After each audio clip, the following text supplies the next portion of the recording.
സാക്ഷാൽ മഹാദേവൻ പ്രഭു ശ്രീരാമന്റെ മര്യാദ പരീക്ഷിക്കാൻ വന്നാൽ എങ്ങനെയുണ്ടാകും? വിളമ്പുന്ന ഭക്ഷണം മുഴുവൻ നിമിഷ നേരം കൊണ്ട് കഴിച്ചു തീർക്കുന്ന ഒരു വൃദ്ധ ബ്രാഹ്മണൻ, അയോധ്യ കൊട്ടാരം മുഴുവൻ വിറച്ചുപോയ ആ അത്ഭുത കഥ. പ്രഭു ശ്രീരാമൻ തന്റെ പിതൃക്കൾക്കായി ശ്രാദ്ധമൂട്ടാൻ തീരുമാനിച്ചു. ഇതിനായി ദൂരദേശങ്ങളിൽ നിന്ന് പോലും അസംഖ്യം ബ്രാഹ്മണർ അയോധ്യയിലേക്ക് ഒഴുകിയെത്തി. ഈ വാർത്ത അറിഞ്ഞ ഭഗവാൻ ശിവൻ പ്രഭു ശ്രീരാമന്റെ മര്യാദ പരീക്ഷിക്കണമെന്ന് ഒരു കൗതുകം തോന്നി. അദ്ദേഹം ഒരു വൃദ്ധ ബ്രാഹ്മണന്റെ വേഷം ധരിച്ച് അയോധ്യയിലെത്തി. എല്ലാം അറിയാവുന്നവനായ പ്രഭു ശ്രീരാമൻ തന്റെ അയോധ്യയിൽ വന്നിരിക്കുന്നത് സാധാരണക്കാരനല്ല, സാക്ഷാൽ മഹാദേവനാണെന്ന് തിരിച്ചറിഞ്ഞു. പ്രഭു ശ്രീരാമൻ ഭക്തിപൂർവ്വം ആ വൃദ്ധ ബ്രാഹ്മണന്റെ പാദങ്ങൾ കഴുകി അദ്ദേഹത്തെ ആസനത്തിലിരുത്തി നേരിട്ട് ഭക്ഷണം വിളമ്പാൻ തുടങ്ങി. ലക്ഷ്മണൻ എന്ത് വിളമ്പിയാലും ആ ബ്രാഹ്മണൻ ഒരൊറ്റ ശ്വാസത്തിൽ അത് മുഴുവൻ കഴിക്കുമായിരുന്നു. എത്ര വിളമ്പിയിട്ടും അദ്ദേഹത്തിന്റെ വിശപ്പ് അടങ്ങിയില്ല. കൊട്ടാരത്തിലെ ഭക്ഷണമെല്ലാം തീർന്നു തുടങ്ങുന്നത് കണ്ട് എല്ലാവരും പരിഭ്രമിച്ചു. മാതാ സീത ഈ വിവരം അറിഞ്ഞു. ഒടുവിൽ പ്രഭു ശ്രീരാമൻ മാതാ അന്നപൂർണേശ്വരിയെ പ്രാർത്ഥിച്ചു. ഉടൻ തന്നെ ദേവി അവിടെ പ്രത്യക്ഷപ്പെട്ടു. മാതേ, അങ്ങയുടെ നാഥന്റെ വിശപ്പടക്കാൻ അങ്ങയ്ക്ക് സാധിക്കുകയുള്ളൂ എന്ന് പ്രഭു ശ്രീരാമൻ അപേക്ഷിച്ചു. മാതാ അന്നപൂർണ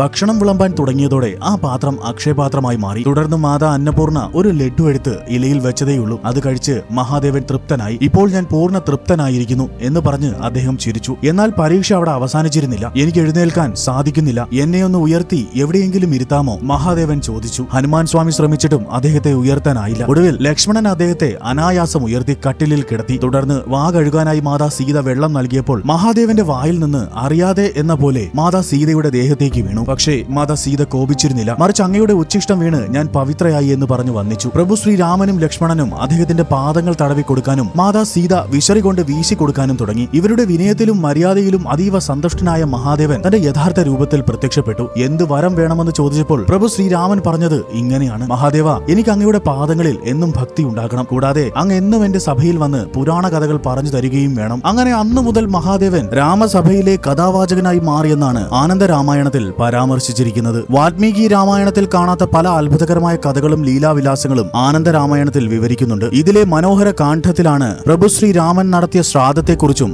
ഭഗവാൻ ശിവൻ വൃദ്ധ ബ്രാഹ്മണനായി വന്നതിനെക്കുറിച്ചും സൂചിപ്പിച്ചിരിക്കുന്നത്. മഹാദേവന്റെയും പ്രഭു ശ്രീരാമന്റെയും ഈ കഥ നിങ്ങൾക്ക് ഇഷ്ടമായാൽ ലൈക്ക് ആൻഡ് സബ്സ്ക്രൈബ് ചെയ്യൂ. ഹർ ഹർ മഹാദേവ്, ജയ് ശ്രീറാം.